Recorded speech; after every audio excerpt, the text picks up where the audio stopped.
Hi everyone and welcome back to Brickcats. Today we're taking a look at Jerac's TIE Interceptor version 1, and like the standard version of the TIE Fighter, version 2 was recently released, but I'm going to do a review anyway because many people will probably still have version 1, and also I am a self-identified victim of the sunk cost fallacy in that I spent a significant amount of time and money buying parts for this guy. As always, I greatly appreciate it if you subscribe or give the video a like. Your support means more great mock reviews in the future. The TIE Interceptor was an upgrade from the standard TIE Fighter for additional speed, weaponry, and maneuverability, and seemed to form a significant portion of the Empire's Starfighter Corps by the time of the Battle of Endor. They appear elsewhere in canon, such as in Star Wars Rebels, and LEGO has released a couple of TIE Interceptors in larger-than-mini scale, including Major Von Reg's TIE Interceptor from the Resistance TV series. Personally, I think a black and gray version of the Interceptor in a playscale is long overdue, and I'm not too hopeful that they will actually do one, but it would be nice. In my reviews, I offer my opinions on aesthetics, parts issues you might want to look out for, the build experience, the model's integrity, and I offer a conclusion. If you're watching this, I assume you have bought the instructions or are interested in buying them, and I assume a basic level of familiarity with Brickling's ordering system. Lastly, my disclaimer on this and all my mock reviews is that I only use genuine LEGO bricks. I always purchase the instructions myself for my own personal enjoyment, and in the hopes that my advice will make your experience more enjoyable and or less expensive.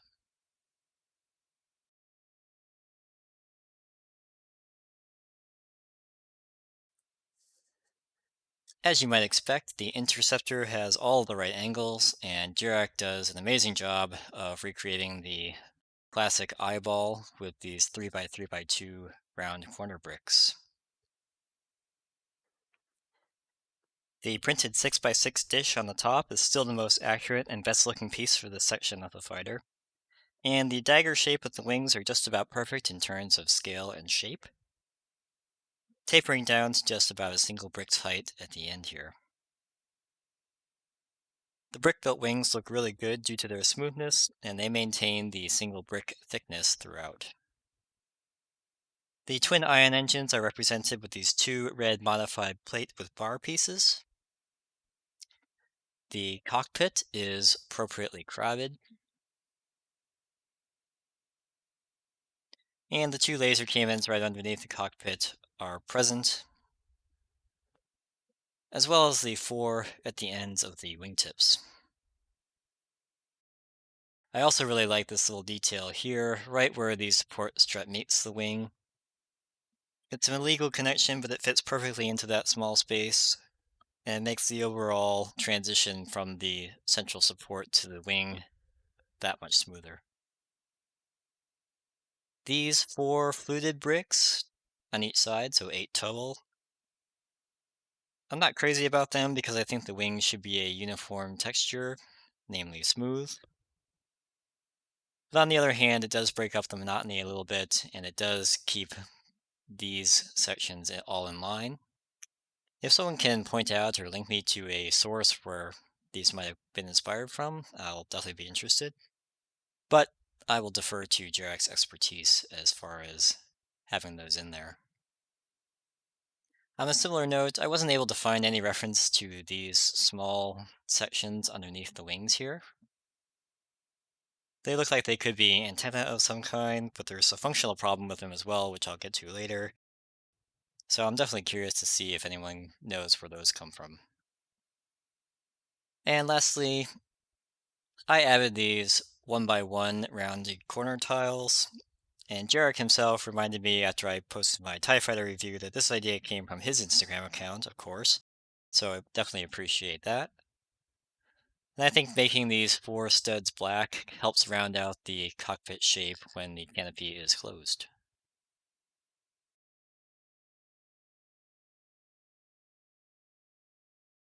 This model uses 99 elements and 741 parts, and most of the pieces do have an edge showing, which does limit your substitution options, but there are definitely a few you can make. To start, these 1 by 8 tiles along the border of the wings here can be broken up. I wouldn't go any smaller than 1 by 4, especially so you strengthen this connection here. And you have a few additional tile gaps to deal with, but if cost is an issue, these 1 by 8s tend to be a little expensive. The 8 brick round corner 3 by 3 by 2 dome top, part A8293 in light bluish gray, are quite expensive in the US right now, and to get all 8 of them from one store typically runs you about $1 per part. I suggest buying these from Lego Bricks and Pieces. Shipping is cheap, it's $2.95, and this element is currently available for 55 cents. One tip, if you are planning to build the TIE Fighter and TIE Advanced, you need 8 of them for each, so 24 total. So if you buy it in bulk, it spreads out the shipping cost and brings the average down. The 2 brick modified 1 by 2 with studs on two sides, part 52107, are used right here. And you can see that I substituted those with 2 brick modified 1 by 2 with studs on one side, part 11211. The trade-off here is that with the specified part you have 2 extra studs showing there. And if you prefer the smoother look, or if you have 2 of these with the snot bricks with the studs on one side, then just go for that. It doesn't make that much of a difference in my opinion. Of course, the major expense comes from this printed dish. The dish 6x6 inverted, no studs with bar handle with Star Wars TIE Advanced hatch pattern, part 18675 PB01. These are very expensive these days and only came in set 75082. I got that right this time. And set 75150, both also rather expensive. If you can find a cheap TIE Advanced prototype, set 75082 for $20 or so, you'll be able to use a good number of parts for this model, and this is actually how I got all of my dish pieces for the TIE Fighter builds.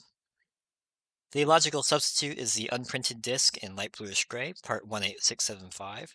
You could also consider the TIE Striker 75154 hatch, that's part 18675 PB08, which seems to be less expensive, but it's also not exactly readily available either.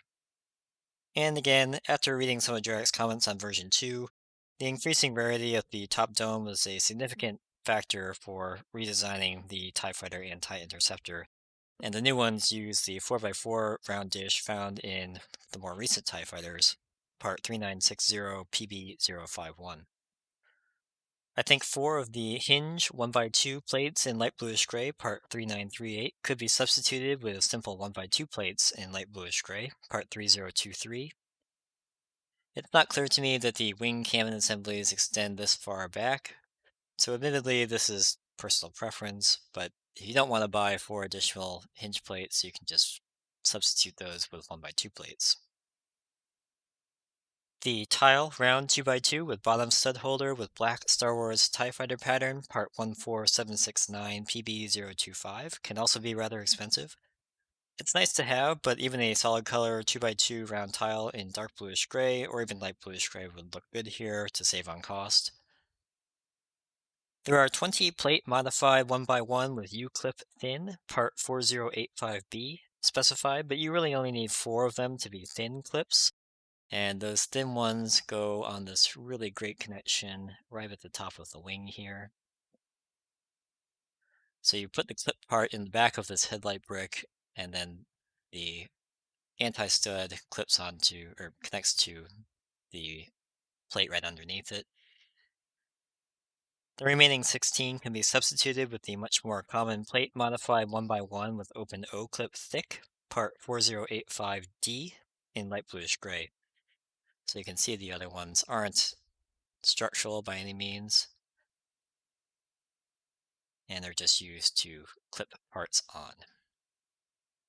If you really want the older, thin U-clip version, you could consider looking for units in light gray, which tend to be cheaper.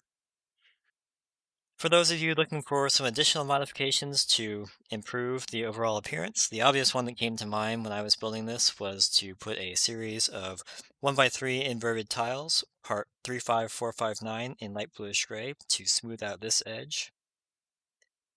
As specified with the anti-stud showing, it's perhaps a little distracting depending on personal preference.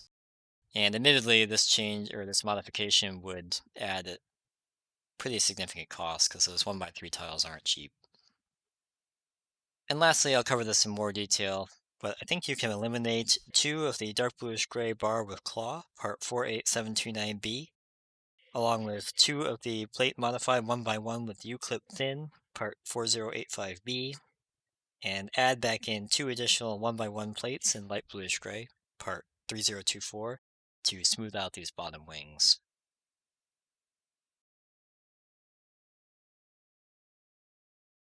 This is not a challenging build, but since you're basically only working with 2 colors, light bluish gray and black, I highly recommend doing some sorting beforehand to separate the various elements if you've got the time and space to do it. The instructions don't have any highlighting for which piece gets added, which can be a minor issue because there isn't much variation in color. For example, it took me a long time to hunt for where the 1x1 slope 30 goes in step 65, but all the steps are fairly clear. The wing subassemblies require multiple iterations, and this is noted only at the end of each section as opposed to the beginning, which I think is less helpful than it could be. I typically like to see them at the beginning so I can either do 2 of them concurrently, or at least know that I'll have to come back. Experienced builders will know this is going to happen and can look ahead, but if this is your first mock, it might be a little annoying. When I was building it, you build out the wing sections here, and I was a little surprised that this connection locking in the border comes only at the very end. So when you finish the subassembly on page 58, you can secure the border assembly by immediately hopping to step 64 on PDF page 62. I didn't have any problems with any of the connections. The slanted sections of the wing take a bit of force to get the hinges to click together. And since you're working at kind of a shallow angle, it does take a little bit of finesse to push everything in without having things break apart on you. But if you just go slow and apply even pressure, you'll get it no problem. And I would say the build took me about 5 hours total, but that was without any significant sorting ahead of time and with a fair bit of distraction. I think if you have an uninterrupted time block and you did some sorting, it would probably take 2 or 3 hours if you're even moderately experienced.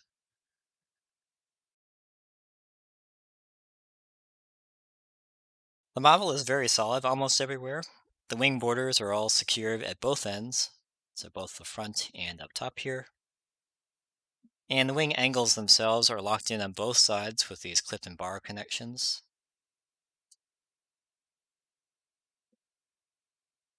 The wing connections aren't strong enough to lift them up by one wing, but if you use 2, it's no problem. Swooshing the model is reasonably easy, and the natural grip is kind of with your thumb on top of the top hatch and your other fingers on the bottom of the bottom hatch. The top hatch does have a little play in it, and it kind of feels a little, I get a little nervous doing this. So I do suggest if you move your thumb down here and maybe you put your finger up on here, you can rotate this, roll it, shake it up and down as much as you need to, and parts are not going to fly off by any means. The only fragile part of this model is the cockpit and laser assembly. It's the same as the TIE Fighter version 1, and it's a pretty complicated subassembly with mostly droid arm connections. The cockpit windscreen dish sits at the end of a straight droid arm that is in turn connected to the same bar assembly as the cockpit yoke. A little hard to see there, but you can see this is all interconnected there. It does close, and there is a surprising, well, I thought surprising amount of friction in this connection, so it does stay shut.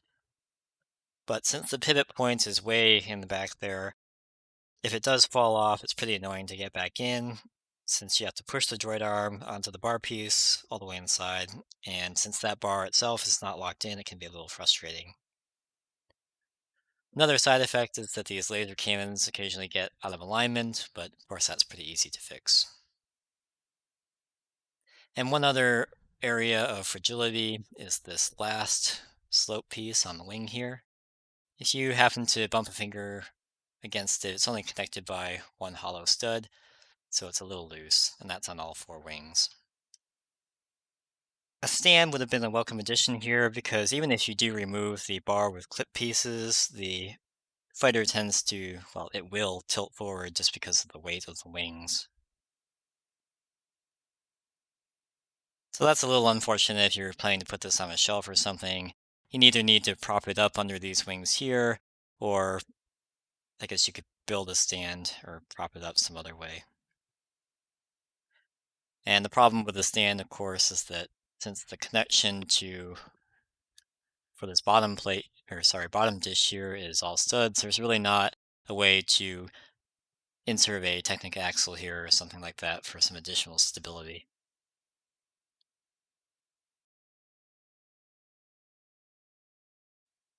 Jerac's version 1 TIE Interceptor is an excellent model. Bricklink's algorithm was returning an average of 5 stores and $129 before shipping and tax with no part substitutions, which is about $154 after shipping and tax. If you replace the top dish with the plain version, I was getting an extremely reasonable 5 stores and $90 before shipping and tax, or about $115 after. Of course, if you've built other Star Wars models, you're likely to have some of the pieces anyway, and if you take out the expensive 3x3x2 corner bricks and buy them from LEGO, you can likely shave another $7 or $8 off the total, and possibly reduce the store count by 1. Instructions for version 1 of Jerac's TIE Interceptor are no longer available, from BrickVault anyway, as they have been replaced by version 2. But if you purchase version 1, you should have an email from BrickVault, perhaps in your spam folder, with a link to buy the new instructions for half price. And that includes the people who bought the TIE Fighter collection. Although I should say I am not sure if that discount code that you get is still active, as of late July 2021. I just placed my last order for version 2 of the TIE Fighter and TIE Interceptor in early July, when I'm recording this, 2021, to do reviews of them in the near future. However, in my opinion, especially if you already have the 6x6 dish or can get a good deal on a used TIE Advanced prototype set, this is even more budget friendly than the standard TIE Fighter, which I was definitely not expecting, and the Interceptor just looks cool in general. Thanks as always for taking the time to watch my review. If you built this model, you have something to share that I left out, or have a question about something I didn't cover, please leave them below in the comments. Also, please consider liking the video, subscribing to the channel, or following me on Instagram. I hope to see you back next time.